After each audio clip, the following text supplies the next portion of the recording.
Our new record is called What About Now? I think it's a snapshot of a period in time between September of 2011 and July 2012, but addresses a lot of what was going on in the country and perhaps then in the world because of it. But ultimately, as in most Bon Jovi records, there's always an underlying theme of optimism. We're telling a story of optimism, and it comes from what we've seen on the road and experiencing different cultures. There were those in the country at the time of the election that were saying things like, "I believed," past tense, and I gave it. I tried. It didn't work out for me. Why should I be involved again? Why should I care if I'm disappointed? Some of that stuff seeps into the songs and stuff like that. It's certainly not a downer of a record. A song like Because We Can, obviously, is if you can help somebody, do it. Why? The answer is quite simple. Because we can. We have to. That's all that we can rely on is each other.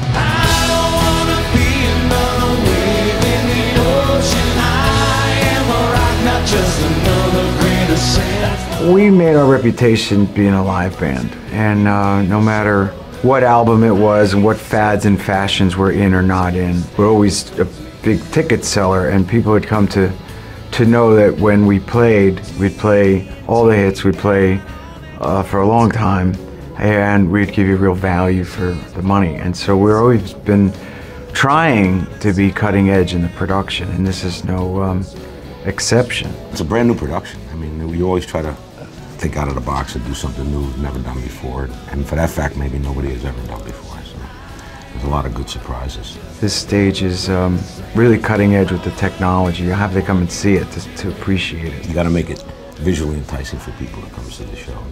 Not only musically, we change things in many variables, but it's important to see visually. That's it's another sense that's important for a show. It's really a big production.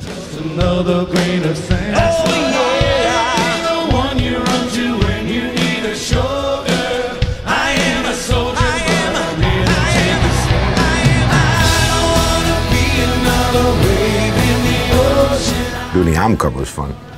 With Lou Bolin, it was very creative to have a great artist like that and being part of the art. And painting your face and hair for hours. It was interesting. We said we need to have an album cover in order to get the message out there. And the initial concept was simply put that logo. You've got a 1 inch by 1 inch piece of real estate on the computer screen. Something we might as well just put that on and people recognize it.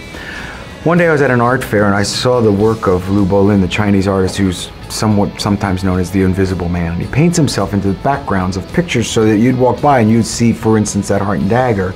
But in truth, he was painted into it. And I thought, what a great idea. I wonder if he'd ever consider a commission, to which the art dealer laughed at me and said, "You don't know who Lou Bolin is, do you?" And I said, "No, I don't." So now my education begins. Unbeknownst to me, somewhere in Beijing, China, lives Lou Bolin, and more importantly, Mrs. Lou Bolin, who happens to be a Bon Jovi fan. And word got to them, and she said, "Guess what? We're going to America. You're doing a commission because I want to meet the band." And so they came to America, and then we had the opportunity to create this great mural highlighting key elements of lyric throughout the record. And then in turn, he physically painted us into the background, and then they take a photograph of it. Who stand for the restless and the lonely, for the desperate and the hungry, we're down for the count. It was a 2-day process. The first day was the clothes, and the second day was everything from the neck up and your hands. That's when it became difficult. Standing there in the clothes, you could sort of breathe and move, but when you were painted from here to here, you had to close your eyes and hold your breath, and he'd shoot, and they would give you a little straw to keep your lip, and that was it. It was patience, but that's part of the scheme. But the cherry on top is my 8-year-old son Romeo, who came home with his Halloween costume catalog, and he said, "Look, Dad," and it had an app on the cover, and the little boy was dressed as Batman on it. And if you got the app for free, and you did it with your phone or your iPad, Batman's eyes flickered, and a cartoon bat took off. And then the light bulb went off again in my head, and I went, ah. So then we took this amazing art and created this augmented reality in which we walk out of the paint. And it's all about technology. being able to go with apps and do something electronically to induce your persona, which of course the video comes out of that, and that was a lot of fun. I mean, there's 4 videos within one, which is kind of cool. But we were willing to do that, and we're not willing to do much at this stage of our careers. But we were willing to do that because it was so unique. It was just so incredibly unique. You know, nobody's ever done anything like that. It's my life, it's now or never. I ain't gonna live forever. And so whether it was this production that we've taken a lot of time and effort on, or our album art, which has turned into an incredible story in and of itself, the last thing that anyone wanted to do was make another video. Guys like us have been doing these kind of things, man, for a long, long time, you know, and album covers and photo shoots and videos and stuff like that. It's painful. In this case, what happened was we took that augmented reality artwork and the imagery from the mural that is our album cover and created 4 distinctly different videos for Because We Can, that if you click on any of the 4 icons, you'll see a different storyline to go with the song, but you have the opportunity to put them together in any way you see fit and make your own.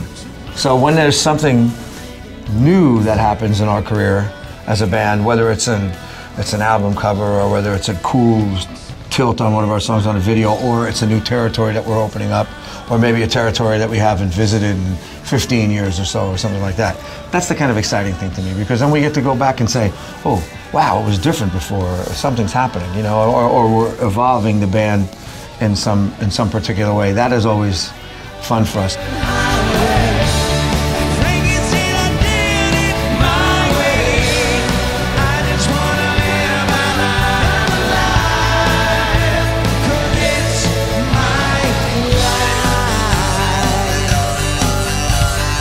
The tour concluded in Portugal on July 31st, 2011. That was a massive tour. It was like 18 and a half months and 52 countries. And I told the guys, I'll see you in a couple years. A month later, I started writing the record. Yeah, so we took a week off. Yeah. And started again. It's like a long weekend. You give love. When the flow comes, you just start going with it. And I started to amass songs for no other reason but to write. One thing led to another, and here we are now, about to embark on yet another tour. We're going to South Africa again, which is kind of cool. We haven't been there in a long time. 96 was the last time. And, you know, and there's a few places, Poland and a couple other countries we've never been to. It's going to be fun. Yep, we got a couple new ones on the docket, so that's pretty cool. I know what an uphill grind living out of a suitcase is for a year and a half at a time. I say that tonight to you, pre-night 1. Post-night 1, it's all smooth sailing. But between now and after the first night, you're like, oh, why do we do this? And then you get out there and you go, that's why I do this. That's the fun of what we do. I think that's the end result.